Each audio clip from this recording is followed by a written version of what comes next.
into your blood-brain barrier without bothering to use that pocket device to research if that action is harmful or beneficial to you. Nescience is not your fault. Ignorance is your fault. So let's start paying attention. This is important information. This rice-sized microchipping propaganda is old-school conspiracy theory rhetoric to throw you off from researching where technology is really at today. We are now in the era of nanodust, nanoparticles, smart dust, and the fusing of technology and human biology, known as synthetic biology. The UK.gov website sums this up like this. The fourth industrial revolution is of a scale, speed, and complexity that is unprecedented. It is characterized by a fusion of technologies such as artificial intelligence, human gene editing, and advanced robotics that is, quote, blurring the line between the physical, digital, and biological worlds, unquote. Hitachi makes a nanochip that is only 1/7 of 1 millimeter squared in size. It has GPS capability, sometimes called smart dust, as they can be sprayed on us, absorbed in the sweat pores of the skin, taken in foods, drinks, injected, and also inserted through the nasal passage with a cotton swab. They have a 2-axis magnetic sensor to track direction. Remember that magnetism. An accelerometer to track speed, light intensity sensor, humidity sensor, pressure sensor, even a temperature sensor, and can transmit wireless to the smart grid Internet of Things and the cloud, literally hooking up its human biological host to the smart grid tracking system, like a walking, breathing smartphone. Johns Hopkins University received $870 million from the Gates Foundation and has developed a version of smart dust called a TheraGripper. There are dozens of them on this swab, inspired by a parasitic worm that digs its sharp teeth into the host's intestines or blood-brain barrier, can latch onto intestinal mucosa and release drugs, poisons, or even smart dust into the human body. Let's get one thing perfectly clear here. The word virus comes from the Latin virus, meaning poison, poisonous fluid, poisonous. We might also call this a foreign toxin or toxic substance. An antigen is a foreign, non-self substance that includes toxins, meaning poisons, bacteria, foreign blood cells, any substance as a toxin or enzyme. In other words, an antigen is a virus, a foreign poison that has no business being in your body's interstitial fluids. What kind of ignorance and ludicrous Dark Ages insanity does it take to believe that injecting 72 foreign antigens, meaning toxins, meaning poisons, meaning viruses, into your body is the best way to protect your body from just one foreign antigen, meaning toxin, meaning poison, meaning virus? Why would your body not be able to handle just one poison unless you poisoned it with that one plus 71 other poisons as well? But I digress. Back to the tests.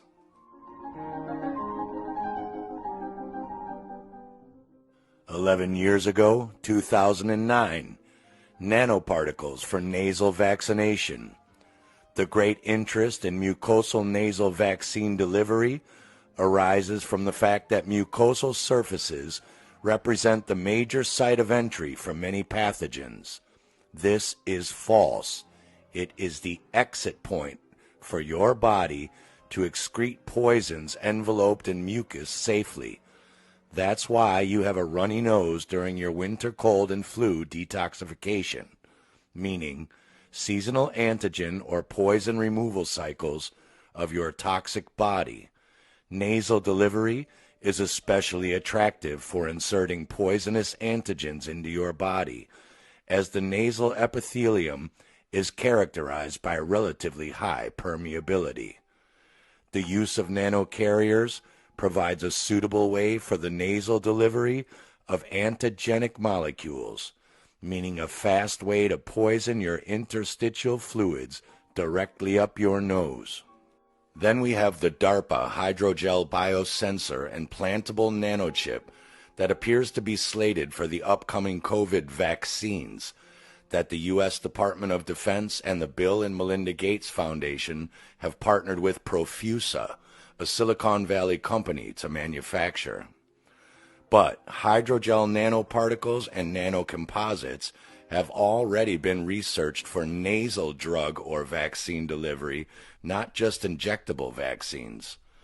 Hydrogel nanosystems have mucoadhesive properties, meaning they stick to your boogers and mucous membranes longer in order to maximize the residence time and hence increase the period of contact with the nasal mucosa and enhance the poison antigen or smart dust absorption into your body.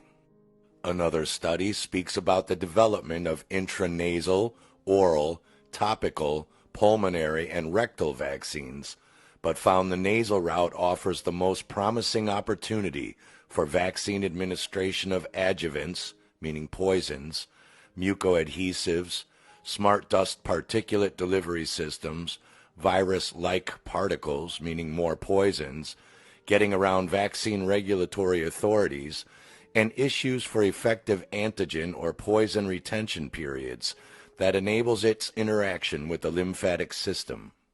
So the billion-dollar question, are we being tested or vaccinated and nanochipped without consent? I wanted to show you guys something. I got a couple COVID tests from a friend, and I wanted to break them down and see what was in these COVID tests. What were they really doing in these COVID tests? Do you see the COVID test as tip wrapped with traditional fiber? Well, this fiber that's on here is the same fiber that comes out of my body. These are nanoparticles. I'm going to show you up close. Do you see that silver? That's a silver color. There we go. See how that's silver? There's a regular cotton Q-tip. That one's white. But this swab right here is a legit COVID test. And I broke it down. And these are the same particles that come out of my body. These are nanoparticles. These particles are alive and they move. I just broke it down here. Michael, hold this right here. That's the silver fiber. That's what's the COVID Q-tip. It's shiny, it's silver, and they're alive.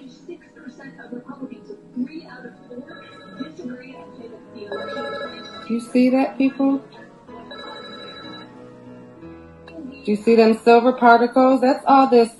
That's this. Right here. They don't even want to let go. See that gun? That's not cotton. This is cotton. This is the COVID. This is a regular Q-tip. See, the regular Q-tip, it's not shiny at all. It's white. Put it next to that. You see the difference in material? One's shiny, one's cotton. This is cotton. Them are your nanoparticles. These are all the silver strings. You guys better leave them damn tests alone. That's what you better do. Because they're not doing chipping. Absolutely not. They're putting nanoparticles right into your head. I know this for a fact because this material, these fibers, these silver fibers right here, these come out of my body. They're called morgellons.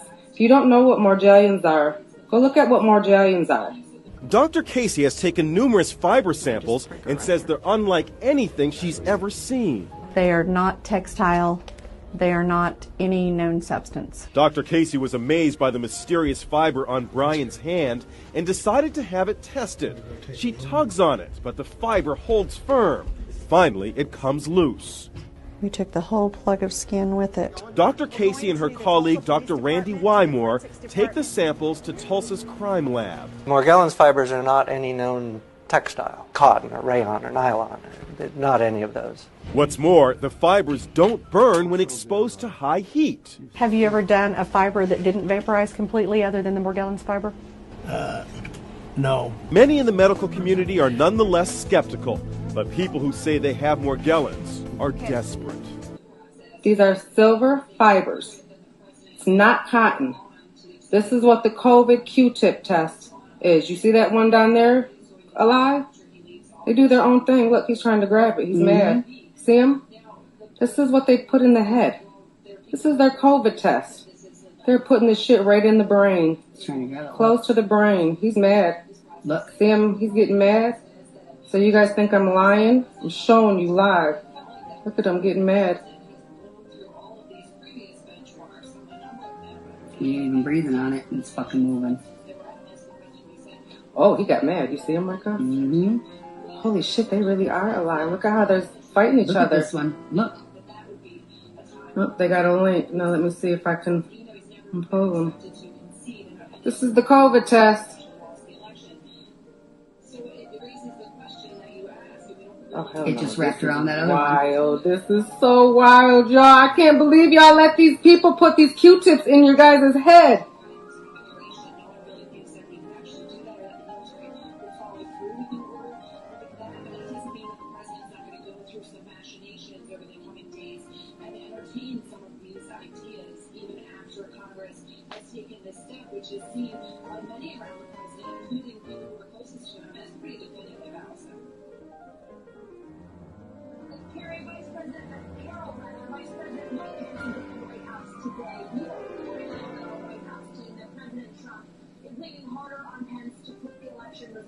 Now I'm going to come over here to the regular cotton.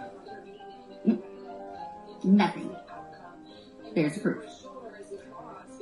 Regular cotton don't do a damn thing. It's not fighting. It's not moving. I'm putting it by. It's not doing absolutely nothing. Nothing. Nothing. But these jokers right here. Replaces his boss and not getting on Trump's wrong side, but also trying to keep his own reputation intact while Hold it above this one. See, that one rose up to my finger. Watch. Yeah, they get mad.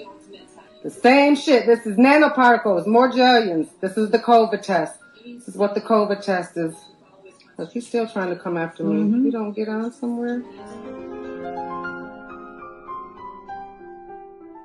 Whether alive or nano machines and nano smart dust with magnetic properties, cotton swabs are not magnetically attracted to each other.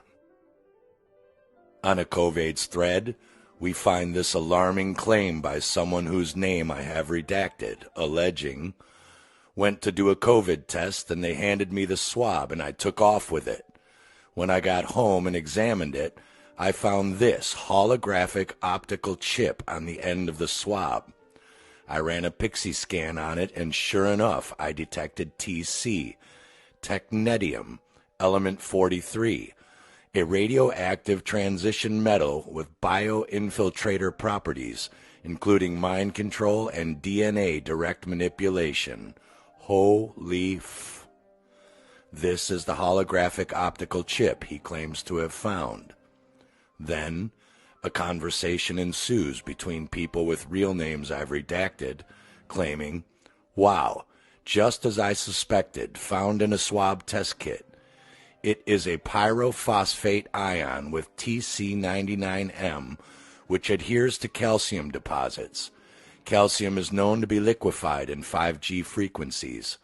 Isotopes of technetium-99M, it binds chemically to many biologically active molecules. These properties make it suitable for many medical radioactive isotope reactions.